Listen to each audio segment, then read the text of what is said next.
시청자 여러분 안녕하십니까? 지난주에 날씨가 너무 좋아서 대공원 앞에 있는 청계 저수지를 돌며 봄을 만끽한 사진 몇 장을 배경 화면으로 삼았습니다.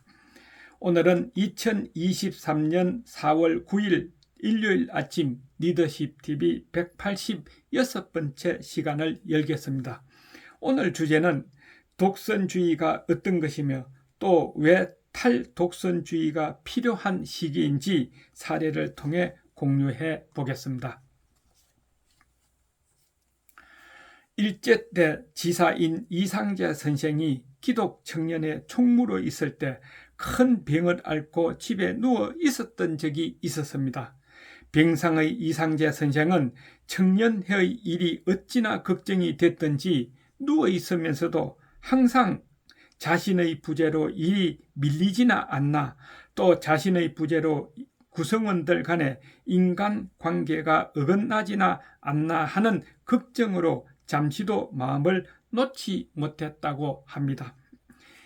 그런데 그 후 병이 다 나아 YMCA에 나가 보고는 아무것도 변한 것 없이 모든 일이 제대로 잘 움직이고 있어 몹시 놀랐다고 합니다.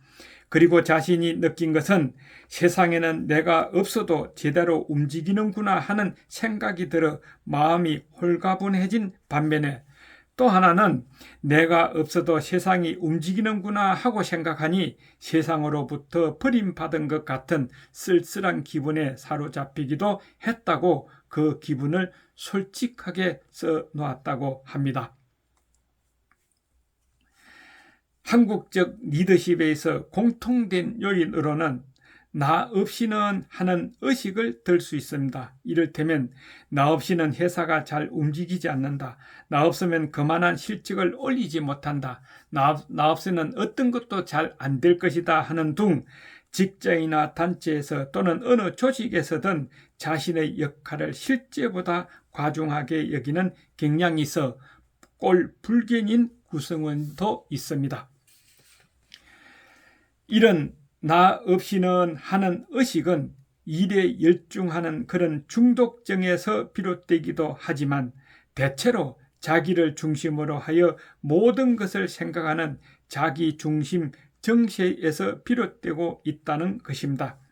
이런 자기중심적 사고방식은 어린아이들처럼 주관적인 현실과 객관적인 현실을 명확히 구별할 수 없기 때문에 일어나는 현상이라고 프랑스 유아심리학자 피아제는 주장하고 있습니다.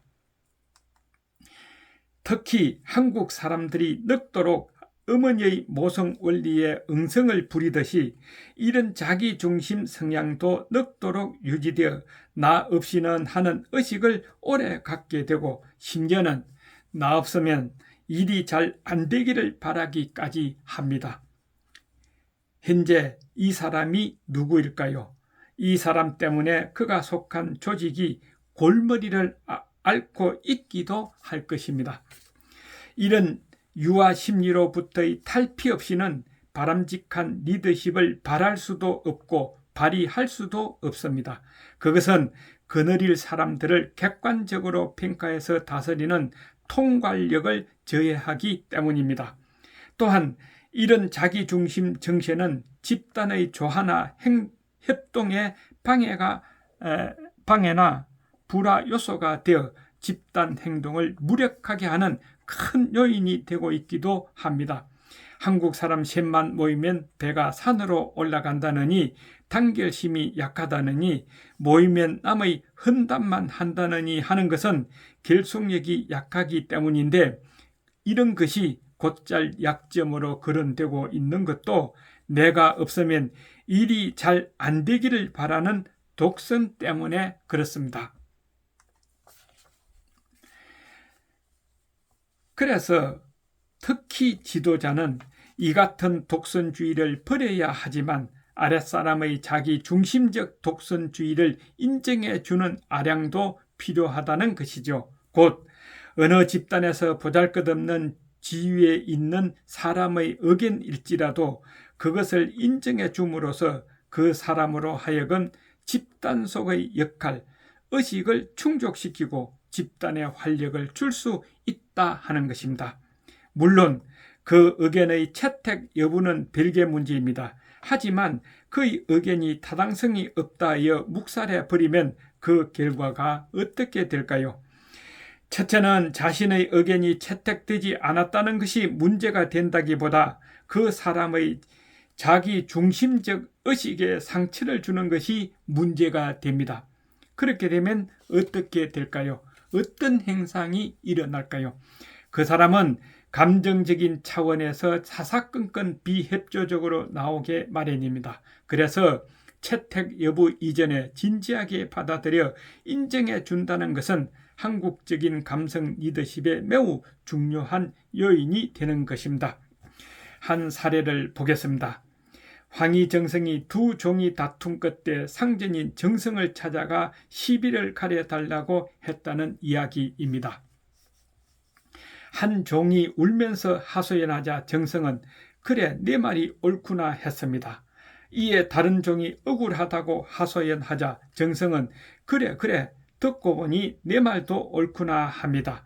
이 광경을 곁에서 듣고 있던 정성의 조카가 이 말도 옳다 저 말도 옳다 하고 시비를 가리지 않는 것은 옳은 일이 아니지 않습니까 하자 정성은 네 말 또한 옳다고 했습니다. 시청자분들께서는 정성의 이런 행동을 어떻게 생각하십니까? 또 정성의 숨은 의도는 무엇이라고 생각하십니까?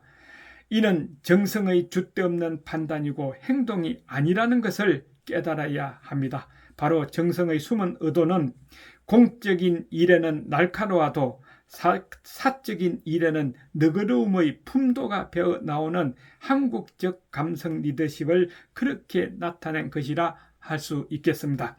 즉 공적인 일에는 개인의 사적 감정이 들어가지 않고 공정하고 철저하게 처리해야 하지만 제3자 개인 간의 사적인 일 처리에는 어느 한쪽 편을 들지 말고 따뜻한 감성으로 해결해야 한다는 결론입니다. 끝까지 시청해 주셔서 감사합니다. 리더십TV의 하준호였습니다. 건강하세요. 다음 주에 뵙겠습니다.